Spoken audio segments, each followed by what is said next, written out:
Hi there, welcome to this video. This is Tina from tinahills.com, and today I'm speaking about an Aries ascendant, a Libra moon, and an Aquarius sun.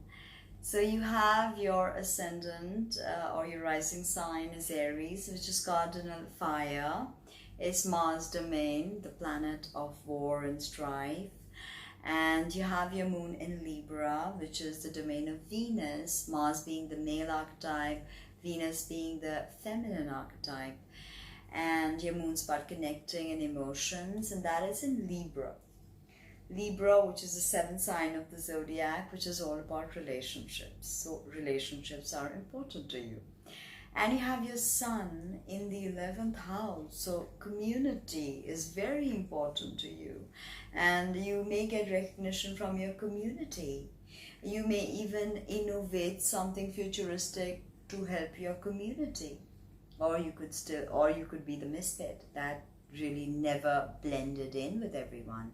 So depending on many other things, of course, we can piece together your whole life story, but just having your sun, moon, ascendant in these three signs, let us explore a bit about what it could mean for you.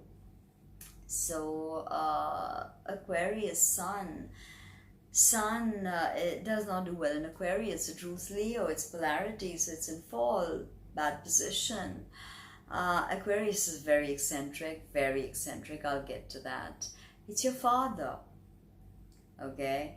And your father could have been very involved with the community, even a community leader of sorts. Now let's discuss ascendant, moon and sun and see where it leads us, okay?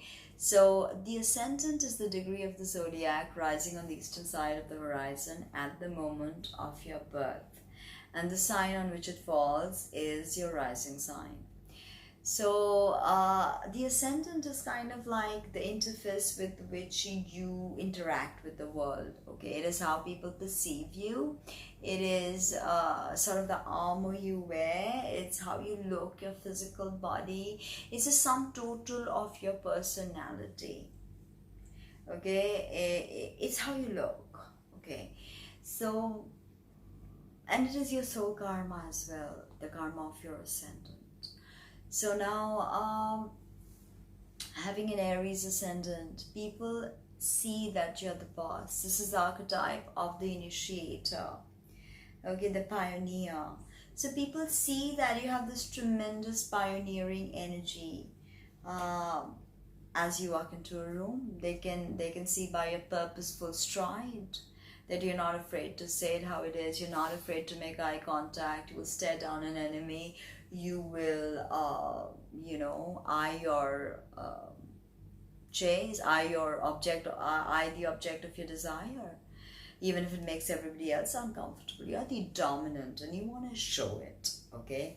Now, after the 30th degree of Pisces, when the soul enters Aries, which is tremendous, because 30th degree of Pisces is a very complicated degree. It is the degree of archetypalization. And then the soul enters Aries and everything is born anew. It's a mini big bang, right? And with this energy, it's like you're the infant of the zodiac, right?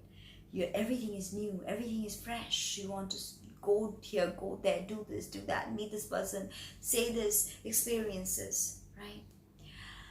But with Aries, there's always a streak of selfishness, because it is the infant of the zodiac, and there's always a streak of selfishness with infancy. Why? Because infants know self-preservation. They don't know anything else. So here, as eminent astrologer Stephen Forrest says, that the goal of Aries should be enlightened selfishness. Okay. Other than that, soak in the agitating fires of Aries, for you are born with this ascendant because your soul wanted to change of directionality. This is Mars domain. So don't make this all about Martian conflict and war and strife and violence, because the soul ruler of Aries is Mercury, So Aries is about higher wisdom. It's also how you look. So let's figure out how you look. You'll have very well defined sharp features. You may lack empathy in your eyes, which is very edgy look in them. Very, long sharp nose, very that prominent cut, narrow chin, high cheekbones, and all of that. And Aries rules the head, so you want to emphasize this part of you. Throw in nice eye makeup, dramatic, not Leo dramatic, different dramatic. Because Aries, even if you're a woman, you just have more testosterone. Probably even keep your hair short. Okay. Difficulty to Mars, the 6th house can see you lose hair, have brittle hair, or different kinds of issues with that. Nothing that cold pressed coconut oil won't fix. You also, with difficult aspects to Mars, your 6th house, you can develop ENT issues, hypertension, high blood pressure, migraine, chronic acne, eye power, sensitivity to teeth and gums. So be careful of that. You're very swift moving, so you digest quickly, and Virgo is your 6th house. Virgo rules digestion. So if you have any issues with digestion, it has to do with your nervous, worrying tendency, okay? Because Virgo rules the nervous system. It's your 6th house of health.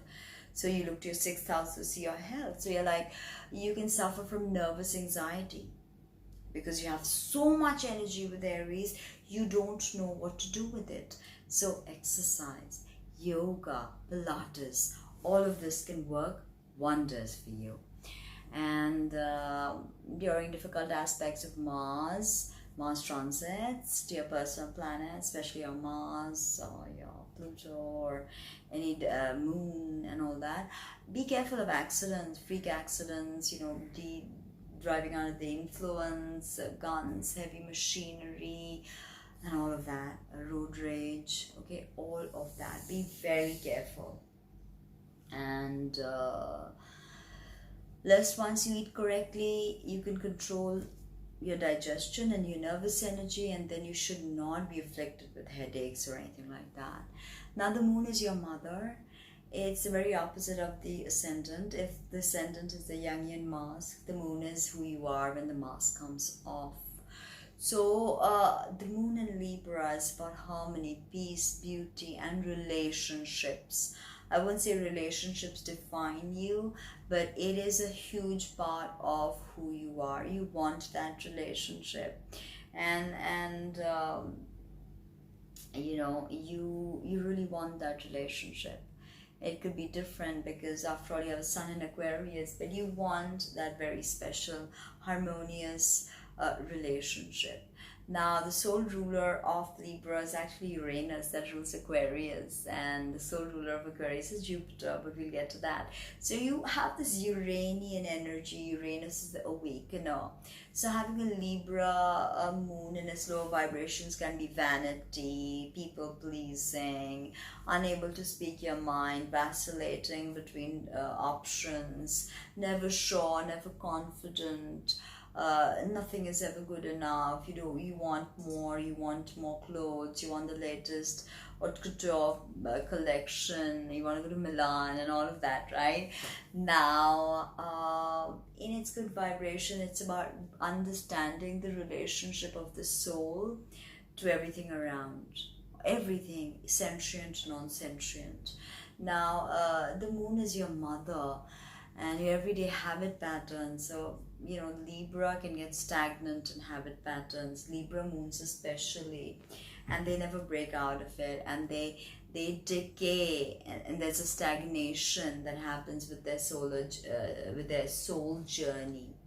So that's something to always work through. Don't get caught in it because it feels comfortable, because it feels like this is all you know and this is all you can do. There is much scope for exploring very many things in life, even if it pushes you out of your comfort zone. Don't buy for the sake of buying. Don't consume for the sake of consuming, or you want the latest all the time. Think about how you can create beauty from within, harmony from within. Okay, it does not need to be tied to any external object. Emotions, staying in connection to your emotions. None of these three signs are great at the emotional fluidity. Okay, now Sun in Aquarius, not a good position. I already told you Sun rules Leo. So it's in fall in Aquarius, not a strong position. So your father may have been eccentric. Sun is the father. Sun is your goals, your ambitions. How you take your internal power and project it out into the world. It's the external side of you. So being in Aquarius, you're very community oriented. You may not have one-on-one relationships. Sun is also how you want the world to perceive you. So you may not have, may not be great at one-on-one relationships, but you're tremendously great with the community. You probably keep in touch with all your friends, meet up with them, hang out with them, organize do's with your Aquarius Sun. Your father may have been very eccentric, very different, may have even been the mad scientist. Or you, Aquarius is a very futuristic sign. It's a sign of tech. So profession-wise, I see you working with tech. You have the Aquarius pioneering. And Aries and Aquarius are both pioneering energies, by the way. Visionaries of different sorts, but visionaries nonetheless. So you have this tremendous, forceful, visionary power going with you with Aries and Aquarius. And you have this harmonious need to relate and have this relationship that's happening with your Libra moon. But all of these three not great with their heart chakra and emotions. So always stay connected. You have the archetype of the pioneer. You have the archetype of the diplomat with your Libra moon. You're the peacemaker, the conflict resolver. And you have the innovative, generous spirit of Aquarius. Aquarius is generous. It's a polarity of Leo, as in Leo is about it's about me, Aquarius is about us, Aries is about me, Libra is about us. Libra is fixed air, Aquarius is fixed air, Libra is cardinal air. So a lot of air, a lot of intellectual activity happening. Okay, but and if you're not grounded, or so much fire and air can be a problem. So grounding, compassion and breath work exercises, because you need to balance that 6th house Virgo energy. So if you like that video, please subscribe, comment, like, thumbs up, and visit my website for a reading if you're interested, or to check out my merchandise, www.tinaheals.com.